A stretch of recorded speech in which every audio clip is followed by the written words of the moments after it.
Okay, welcome. So today we are going to be learning midwifery Osce, and what we are going to be talking about is what we call Apie.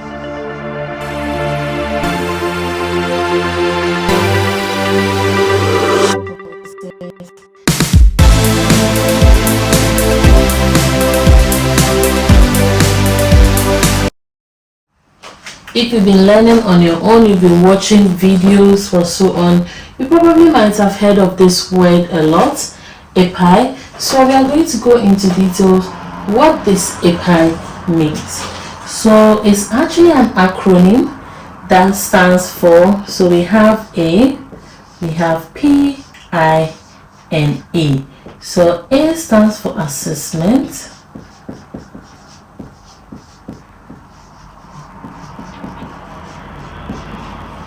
And we have the P for planning.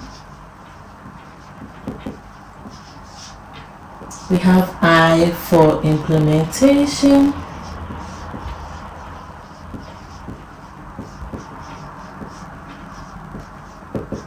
And we have the E for evaluation.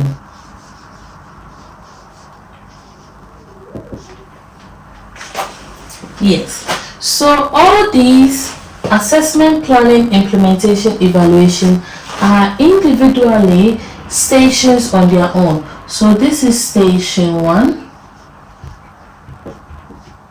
this is station 2, this is station 3, and this is station 4. Now these station 1, 2, 3, 4 all comes together to call Apie because they are talking about a single patient.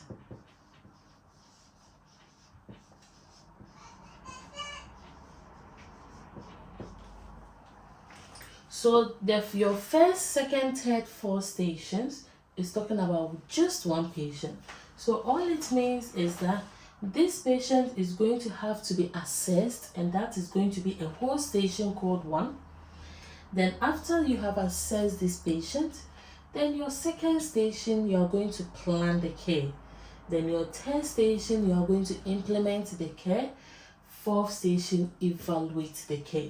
So that is what it all talks about, and that is why most people have categorized it into calling it Apie. Now in midwifery Osce, Apie of a single patient is in 3 categories. So we have an antenatal Apie, a labor Apie, and a postnatal Apie. So we have the antenatal, then we have the labor, and then we have the postnatal Apie.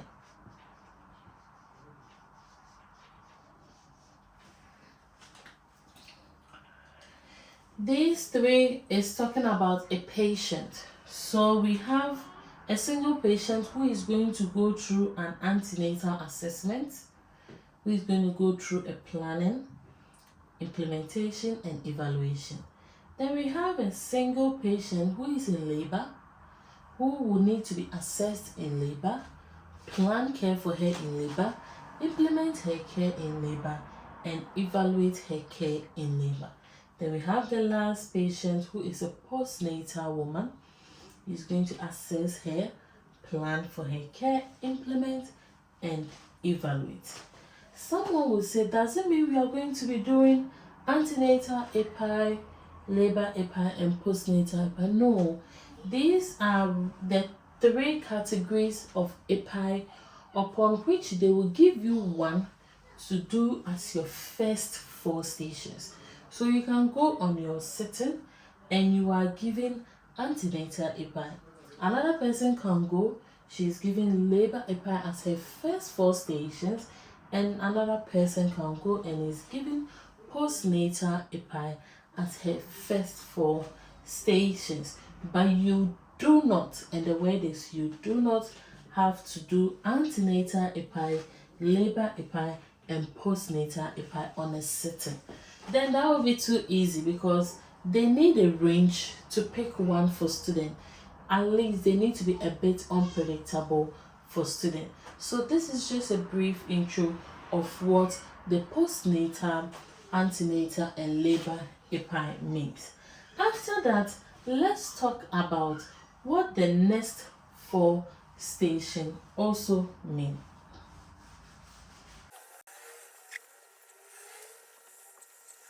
So with the Apie, as I mentioned, we have the antenatal Apie, the labor Apie, and the postnatal Apie. So we have over here, we have the antenatal Apie.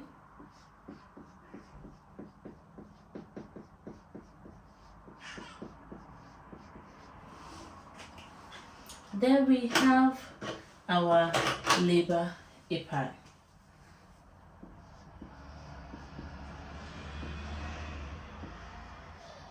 And we have our postnatal Apie.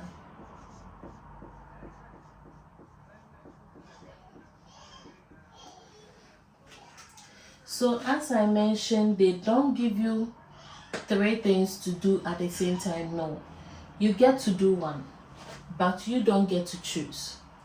They get to choose for you. That okay, you are going to do postnatal, you are going to do labor, and you are going to do antenatal. Someone will say, what should I do in each of these? Because that's the most important thing. That is why we are learning. We need to know what is expected of us in each of these.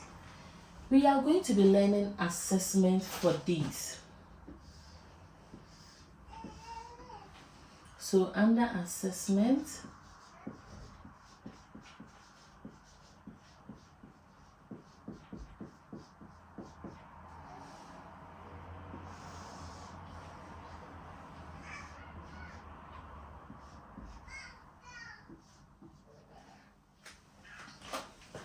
what is expected of us to do when we are giving an antenatal patient, and the first station is assessment.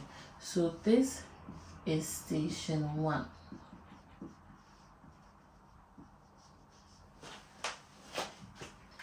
The first thing you need to do in antenatal, so let's deal with antenatal. Let's see what are the steps we need to do when we are doing antenatal assessment. In every assessment you are given, whether labor, postnatal and antenatal, you have to do first 6 points of checks. I call it first 6 points of check, and it needs to be done systematically. So the first thing you are going to do when it comes to first 6 points of checks is scene safety.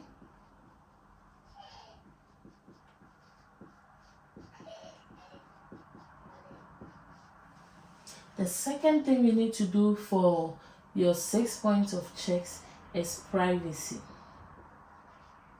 We need to provide privacy. After that, we perform our hand hygiene. And our hand hygiene needs to follow the WHO guidelines. After you have performed your hand hygiene, you introduce yourself. So most of the time I call it introduction of candidate.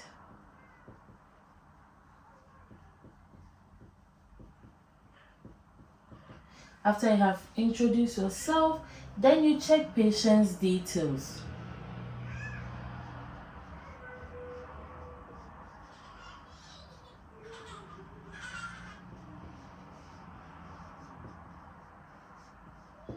After you have checked patient's details, you move on to now check the last thing, which is allergies.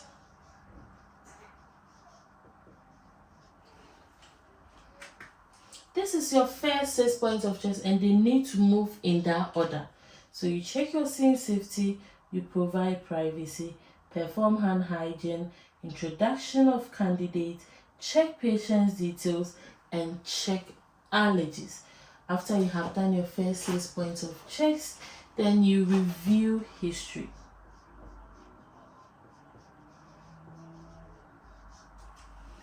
But when you're reviewing history, it comes in two things. The first one is confirm presenting complaint.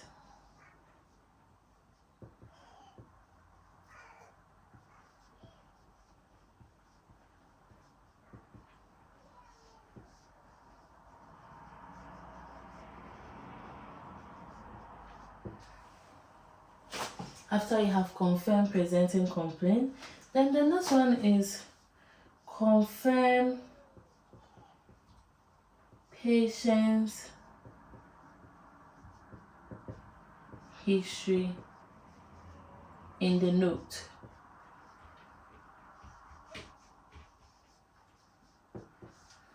So these are the two things we need to do when we are checking patient history.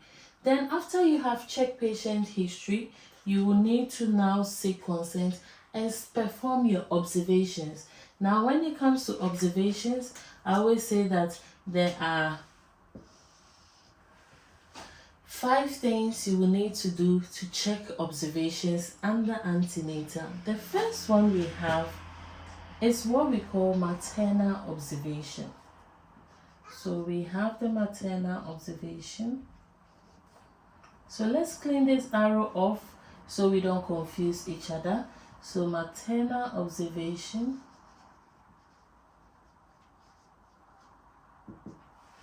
Then after you have done maternal observation, someone will say, what does maternal observation entails? There are 6 things you check under maternal observation. The very first one you do is blood pressure.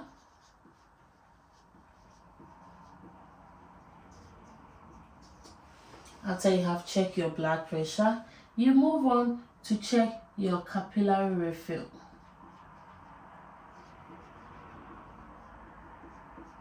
After you have done capillary refill, you move on to check oxygen saturation. After you have done your oxygen saturation, you do your temperature, pulse, oh my god, and your respiration.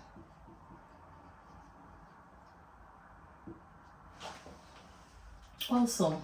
So maternal observations, you need to do all these 6 things when it comes to your observation. What do we do next after maternal observation? You need to have a feel of the mother's abdomen. So I call it abdominal palpation.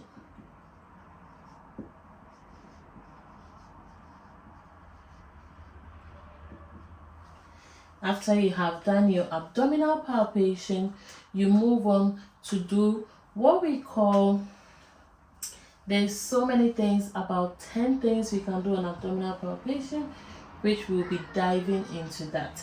So let's just do that before we move on to the next one. Then at least we are more coherent. The first thing on abdominal palpation you have to do, so let's square this off. So our abdominal palpation, we need to inspect the abdomen. So we need to inspect the abdomen to check for any striatal, linear negral scars or usual scars. The next thing we will do is to check for symphysiofundal height. After we have checked for our symphysiofundal height, that is, we are going to be using our tape measure. We move on to check for our presentation.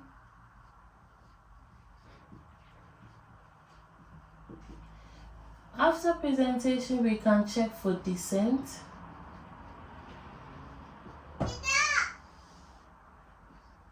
Then we check engagement.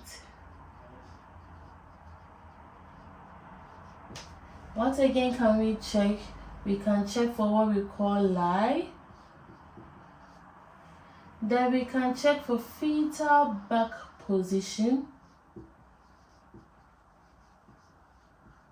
So we want to know the fetal back position, whether it is on the left lateral or the right lateral. Then we move down to check for fetal heart rate.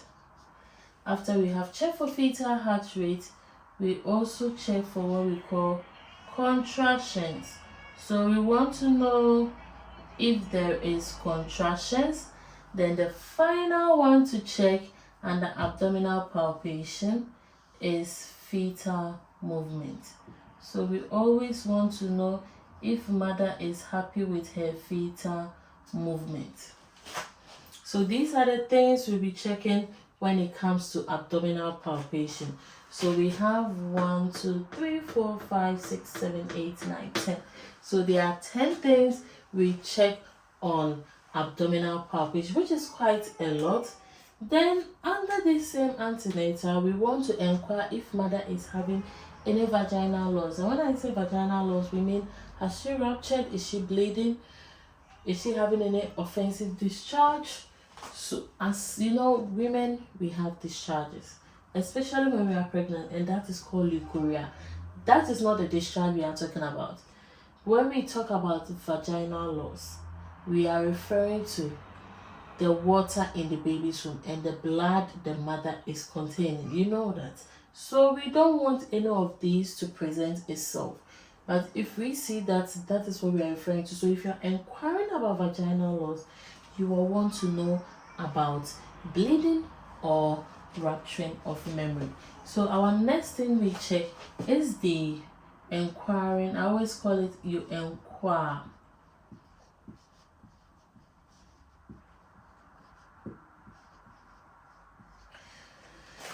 Not vagina examination. You don't do vagina examination for a woman who has not ruptured and who is also not within 10. And when I say 10, I mean 37 and above. So you always want to inquire vaginal loss. We've done 3 so far. You want to ask of patient's pain score.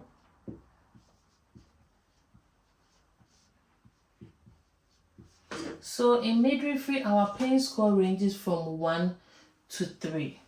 From 0 to 3, sorry. From 0 to 3. Then after you have done that, you do your urinalysis. So 1, 2, 3, 4, 5. There are 5 things or observations you'll be doing for a woman when it comes to antenatal care. So after you are done with your after you have done your observations, you fill your meows chart. And that is the only documentation you will need to do when it comes to antenatal Apie. So you have to fill your meows chart. And after you have filled your meows chart, you move on to now hand over to the examiner as a multidisciplinary team. So the examiner is playing the role as a multidisciplinary team, and we need to hand over to the examiner. So the first one we are going to look out for when you are handing over to me personally, I always say that let's go by 4 rules. Be straightforward, be precise, talk directly about what you want to raise. And the first one we want to talk about is verbalize your total meow score.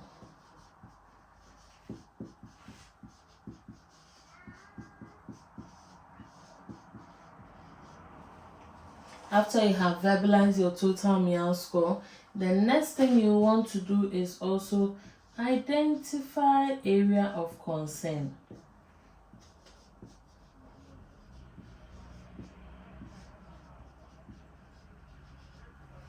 Then you move on to also identify differential diagnosis.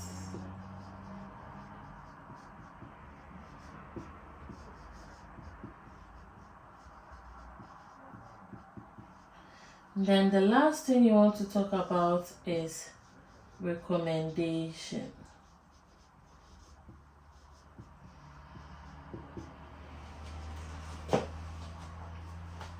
So you verbalize the total meow score, identify area of concern, identify differential diagnosis, and verbalize a series of recommendations to the examiner. So when it comes to verbalizing the total meow score, The examiner will want to know your number of amber boxes and the number of red boxes. When it comes to the area of concern, examiner will also want to know patient presenting complaint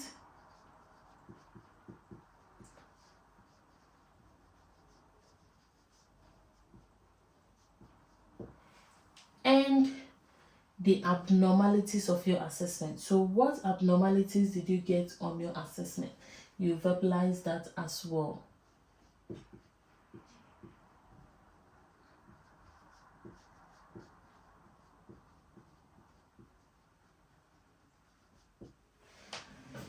Then we move on to differential diagnosis. Someone will say, how do I know differential diagnosis? So differential diagnosis comes from area of concern.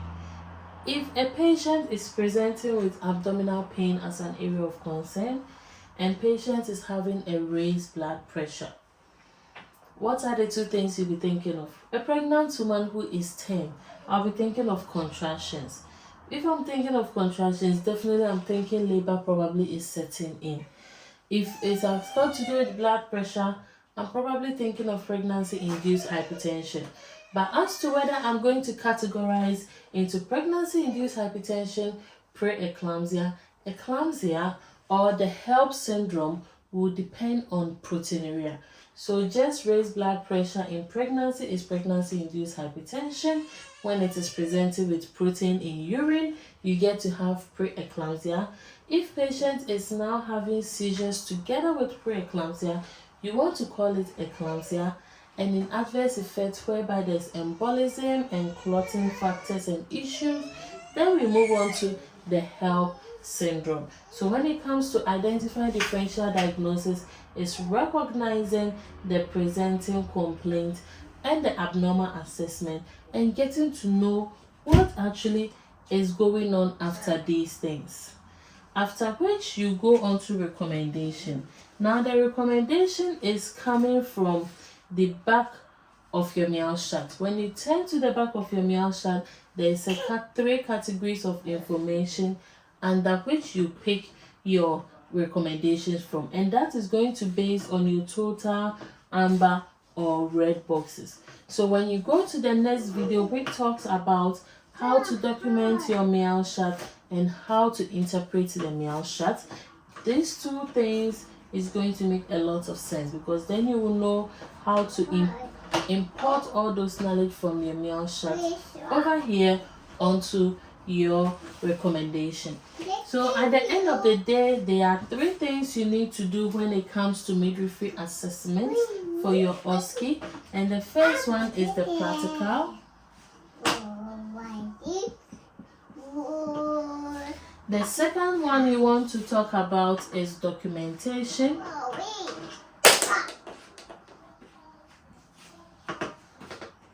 And the last thing you want to talk about is handover. Just simple, straightforward rules. I hope this video makes sense. If you're still confusing, I will advise you replay the video again just to have more knowledge and understanding about the whole assessment. So always know that in order for you to finish your assessment, you will need to do the practical, the documentation, and the handover as part of your antenatal part. Currently it's 20 minutes. Maybe somewhere in the future the time might be increasing or reducing, but for now it's doing all these three things in 20 minutes in order for you to pass. I hope this brief information makes sense. I have also done a role play of a video of how I'm going to do my whole assessment. Then at least you know how each of these makes sense a lot. Thank you once again, and I hope you're enjoying in preparation for your Osce as well. Yes, welcome. Today we are going to talk about labor assessment. So under the labor assessment, as I always mention, my name is Anita and I'm one of the members of the DANG GH team, and today we are going to be talking about labor assessment as part of our midwifery Osce. If you've watched my antenatal assessment or videos, I hope it's making sense. So let's go into details how to do a labor assessment. As I always say that anytime you are doing any assessment, you need to do your first 6 points of checks. And what are our first 6 points of checks? As usual, the first thing you want to do is to check scene safety. Then we want to provide privacy. After we have provided privacy, we want to perform our hand hygiene.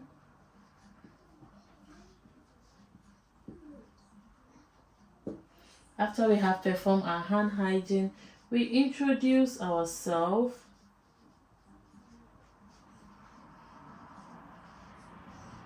To the patient. After you have introduced yourself to the patient, you check patient's details.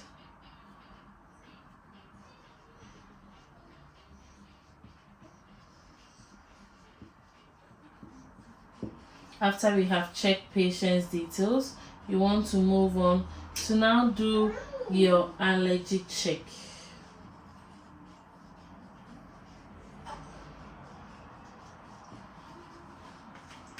These are your first 6 points of checks you need to do in order. Now, after you have done that, the next thing you will want to do is to ask patient what brought her here, and that is called review history. So under review history, it comes in 2 ways.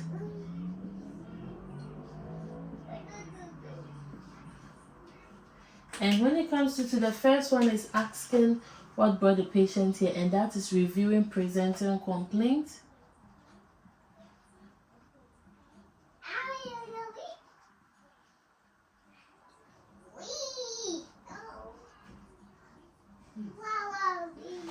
Then the second thing is reviewing patient's notes.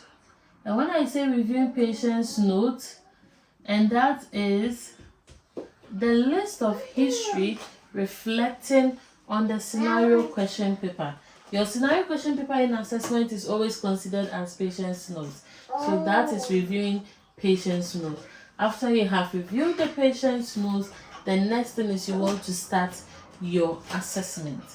Now, when it comes to labor, you always need to compare 2 things to know a progress of labor. We as midwives, the reason why we manage labor is we want to make sure that our patient is progressing. That is the main reason why we always manage labor. So you have to be thinking around the box. Okay, if I'm going to be, doesn't mean that there will be an already probably an assessment has been done a couple of times. Maybe she has had 2 or 3 assessments done, and now I'm going to do my current assessment to compare the pattern of my patient in labor.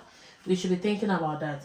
Or could I be the first person to assess the patient to know if there is any problem, a current problem, whether it has got to do with heart rate not looking so good, or patient has ruptured over 24 hours and you are querying sepsis. So there are so many things we need to look at it. But after you have reviewed history, what do? You now need to start your assessment. In your assessment, there are 5 things you need to check in your assessment. The first one is maternal observation. And we always say that maternal observation is checking 5 things in maternal observation. That is the blood pressure, the capillary refill, oxygen saturation, temperature, pulse, and respiration. After we have checked our maternal observation, we do abdominal palpation. In abdominal palpation, we want to inspect the abdomen, after which, unfortunately, I don't know if I should call this unfortunately, but you do not have to do cervicofundal height in labor assessment. So that is strike out, but in your antenatal assessment, you are supposed to do fundal height. So abdominal palpation, we have the inspection of the abdomen, you check presentation, you check descent, engagement, lie, fetal back position, fetal heart rate, contractions, and you also want to know if baby's movement is there and if mother is happy with movement. Someone can go and be like, and someone I would like to confirm my patient's movement. Helen, are you happy with patient's movement? Yes, that's a good question. But someone can also ask, Helen, do you feel your baby move? Yes, I do feel my baby move. But you know, when it comes to feeling baby movement, they are in two forms. We have feeling baby movement, being happy with it, and feeling baby movement, not being so happy with it. So if you ask a patient that, do you feel your baby move, and you don't go ahead to ask, are you happy with baby's movement? That's not a right question to ask a patient, and that can put you at risk of failing your midwifery Osce. So you will want to ask about happiness if mother is happy about baby's movement. After we have done abdominal palpation, we will want to do vaginal examination, and that is my favorite part.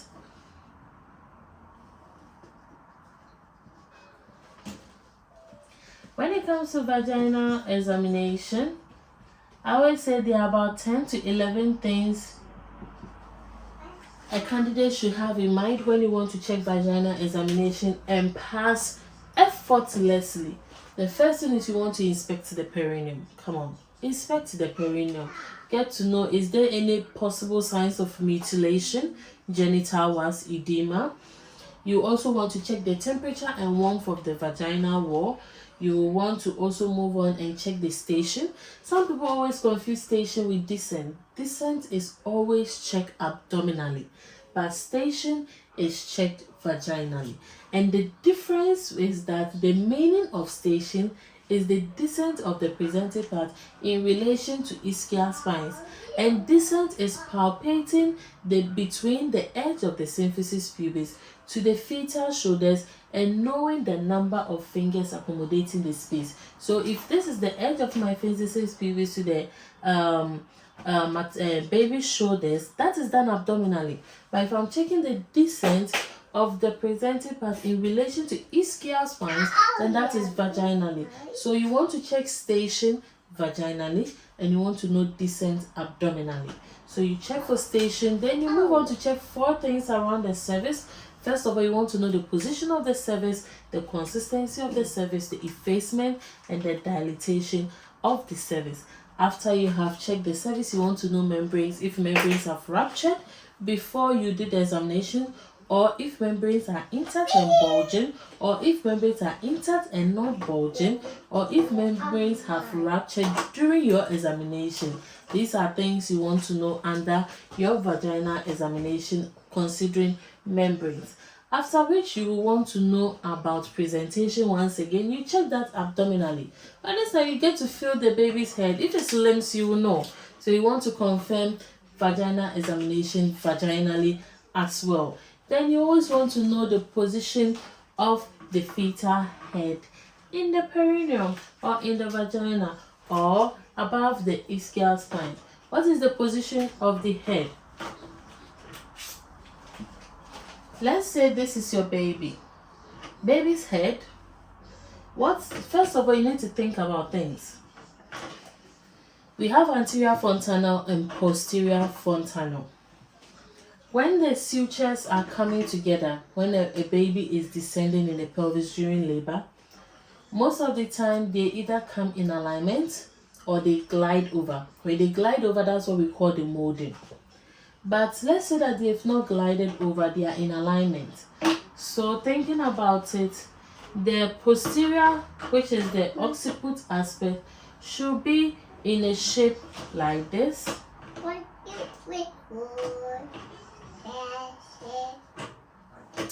And the anterior fontanel is this. So one is like a diamond, one is like a triangle. And this is the part that is always presenting. So baby has bowed and this part is presenting. So let's say when this part is presenting, you cannot see this part. So all the time, this is what, let's say, is presenting. So you have a whole triangle presenting. If the triangle is presenting upward, it's OA. If the triangle is presenting at your 2 o'clock, it is ROA. If it's presenting at your 10 o'clock, it is LOA. Now, if the head is such that it has tilted, so that means the baby has tilted the head looking towards the side. So the front of the head is here and the back of the head is here. So that means baby is facing towards the left side and the back is there. So this position is OT, hospital transverse. Now you can have, and if it is this way, it is OP, hospital posterior. So you can have hospital posterior, you can have hospital transverse, and you can have hospital anterior. These are the position of the head in the pelvis. Then after that, the last thing you want to check for is molding and caput. Yes, you want to know about molding and caput. Then you are done with your vaginal examination. Then it is always assumed that if urinalysis is done and it is normal, you don't normally have to do urinalysis every hour whatsoever. You just need to do it once a while. Most of the time you want to inquire about the old urinalysis that was done, and if it is normal, you keep the urinalysis result. So you do not ignore urinalysis, but you inquire about urinalysis results, and it is most of the time assumed that it has been done. So you want to know your urinalysis results. After you have checked your urinalysis, you also want to know your pain score. Most of the time, pain score is the first thing I will want to do before I even start my maternal observation, because the woman comes in having backache, low abdominal pain. What is this are you asking for again? You want to score her pain, because all those things, 2 things are forms of pain. So 1, 2, 3, 4, 5 things you want to check. What did we say when it comes to antenatal assessment? You don't do vaginal examination, but you inquire about vaginal loss. But when it comes to labor assessment, you want to do maternal observation, abdominal palpation, vaginal examination, urinalysis, and the pain score. Once you are done, you do what we call filling the pathograph.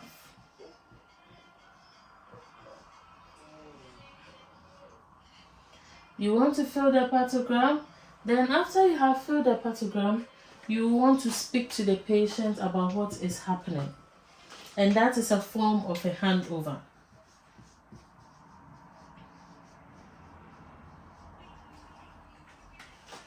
So when it comes to the handover, you want to describe the pathograph you have done to the patient. So describe the pathograph.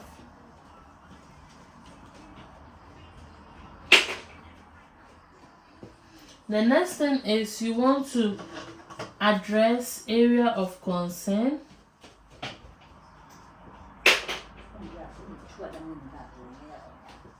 Then the next thing you want to talk about is differential diagnosis.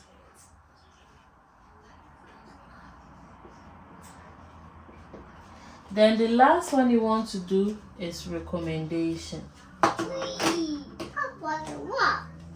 So these are the things you want to talk about when it comes to labor. So your first 6 points of checks, after which you do your history, then later you do your maternal observation, abdominal palpation, vaginal examination, urinalysis, and your pain score. Then you come back to fill your pathograph. Then you hand over by describing the pathograph, addressing area of concern, differential diagnosis, and recommendation. If you join my class, we are going to dive more into this, but have just a go with how the whole pattern of your labor assessment goes about. I hope this makes sense. It is making a bit more explanatory, if I'm to put it that way, and we are not finding difficult understanding. If you have any questions, please feel free, contact me, and I'm happy to reply you at any point. Hope you're enjoying our class. The next thing we will be talking about will be the postnatal assessment. Let's talk about postnatal assessment as part of our midwifery Osce. So the last time we talked about antenatal assessment, we dive into labor assessments. Today we are going to talk about postnatal assessment. Let's go straight to it. What would you want to do when it comes to a postnatal assessment? As usual, I always say your first 6 points of checks, you don't want to miss them. They need to be coherent as well. So the first thing you want to do is to check scene safety.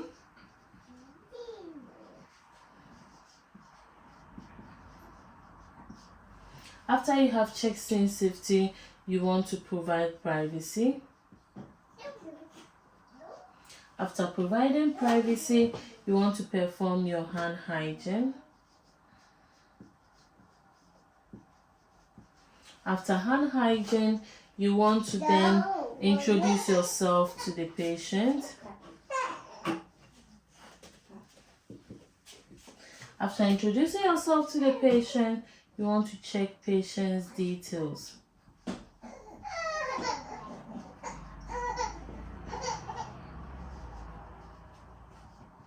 After you have checked patient's details, finally you check allergies. If you have checked your first 6 points of checks, the next one is, someone will say, am I going to review presenting her complaint? No, this is postnatal. Come on, you're not going to review. You are actually going to do her checks, but you will want to review her history. So we want to now review history, which is in her case note. And when I say case note, which is on the scenario question paper you'll be having during your examination, there will be a list of history allocated there, so you review history. After you have reviewed history, you want to start with your maternal observation. And as usual, if you've watched my antenatal labor, you know definitely how to check maternal observation. So we check maternal observation, and that is knowing the temperature, pulse, respiration, capillary refill, oxygen saturation, and blood pressure. Now, the amazing thing, and let's just say we are not going to do this thing yet. When it comes to postnatal, there are 3 major things you need to do under your assessment. You need to do your physical assessment, after which you need to do your social assessment, and after which you want to do psychological assessment.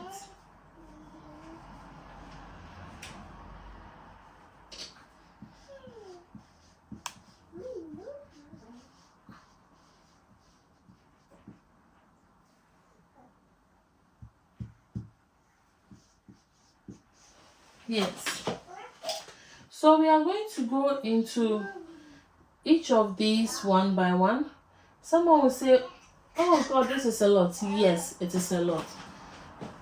But if you don't do it, you fail anyway. So you don't have a choice, but you need to do all of them. So let's dive into the physical, social, and the psychological.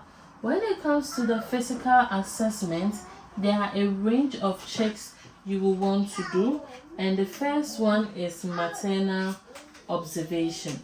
So we have our physical assessment, and the first thing you want to do is maternal observation. Maternal observation, as I said, you want to check blood pressure, oxygen saturation, capillary refill, temperature, pulse, respiration, 6 things. Then you want to inspect the breast. You want to inspect the breast. You do not touch breast when you are assessing it. Only inspect, never touch the patient's breast, please.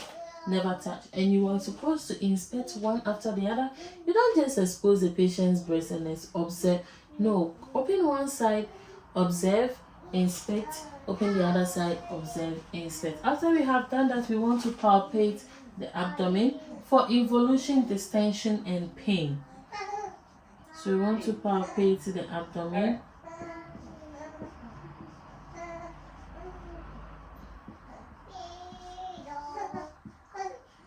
And the uterus for involution, pain, and distension. After you have done that, you want to inquire about bladder. You want to know if patient is able to pass urine all right without discomfort. You also want to know bowel movement.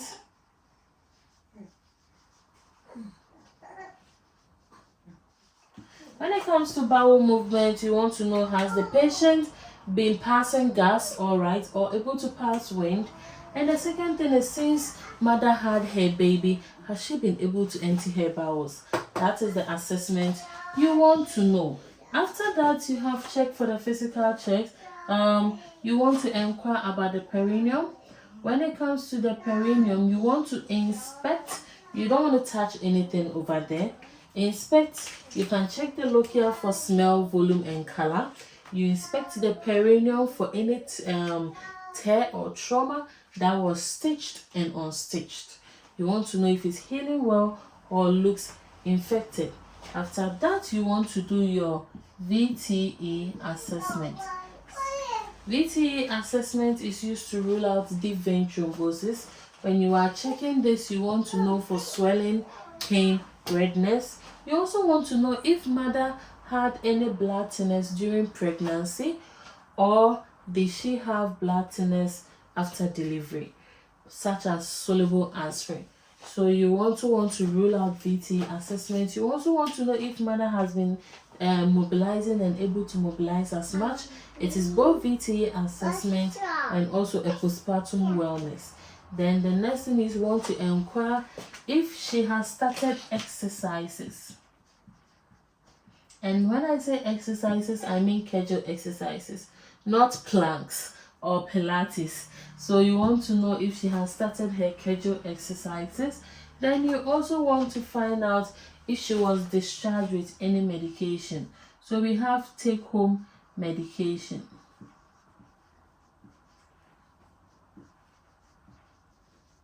Was she discharged with any medication? We want to know if she's able to take them religiously. Now, this is what you'll be doing when it comes to physical assessment. Let's go on to social assessment.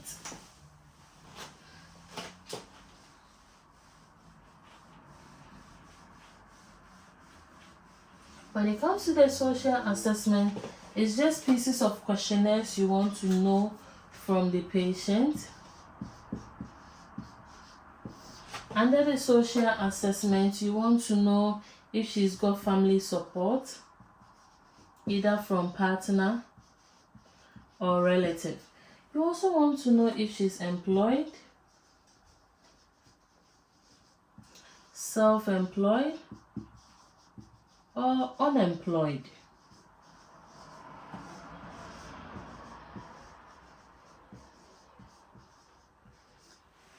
After that, you also want to know if she's on leave,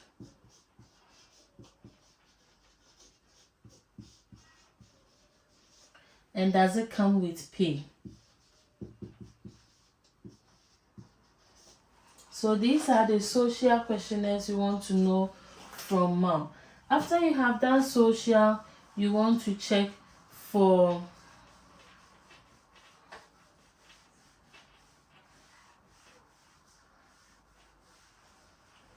After you have done social, you want to check for the psychological.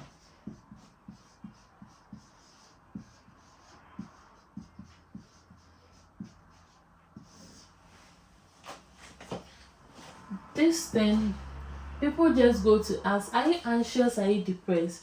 Yes, she's not anxious, she's not depressed, but that is not enough of a psychological question you want to know from a patient.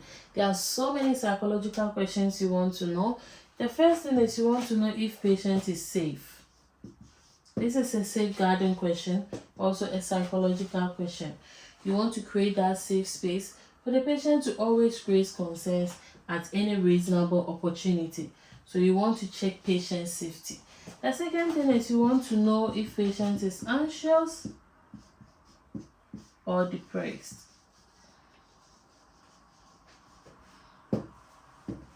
Yes. Then you also want to know if patient feels constant fatigue. Someone will say, but constant fatigue is more physical. Most of the time, patients who are constantly depressed are always having fatigue.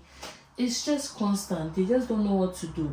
And there is also constant loss of appetite.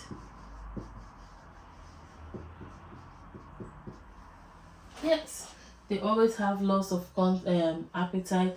Most of them are unable to perform activities of daily living. And when I say activities of daily living, I mean taking your bath, brushing your teeth, cooking and eating. All these are your activities of your daily living. Most of them, when they are going through a lot of psychological trauma without even knowing, they don't know about this. You want to inquire if she often have mood swings or what we call postpartum blues. We want to know if patients have mood swings.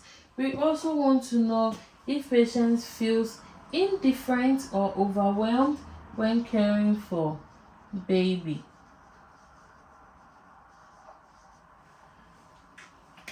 So at the end of the day, 1, 2, 3, 4, 5, 6, 7. There are 7 things you can ask under psychology. After you are done acquiring about psychological, then you are happy to fill your meals chart and perform a handover. So you fill your meals chart.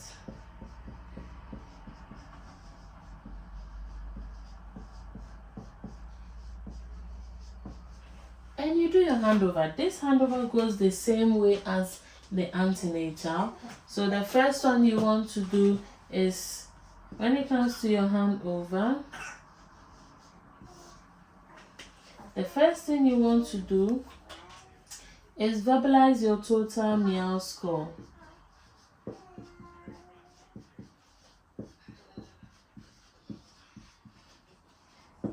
After you have verbalized your total meal score, you want to identify area of concern. After you have identified area of concern, the next thing you want to talk about is differential diagnosis.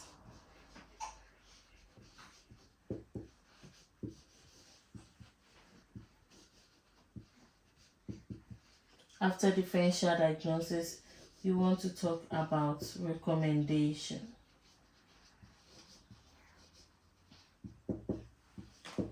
Yes, how beautiful is this? So it's very straightforward. It's just following the rules. Go through the marking criteria. It's on the website. It's on Google. You can reach it everywhere. Compare it. What are they expecting us to do? How to go through this systematic pattern I have mentioned under postnatal Apie. And I hope this makes sense in preparation for your Osce as well. So on our next meeting, we are going to be diving into planning, and we talk about what happens when you are given something on planning to do. Thank you so much and enjoy.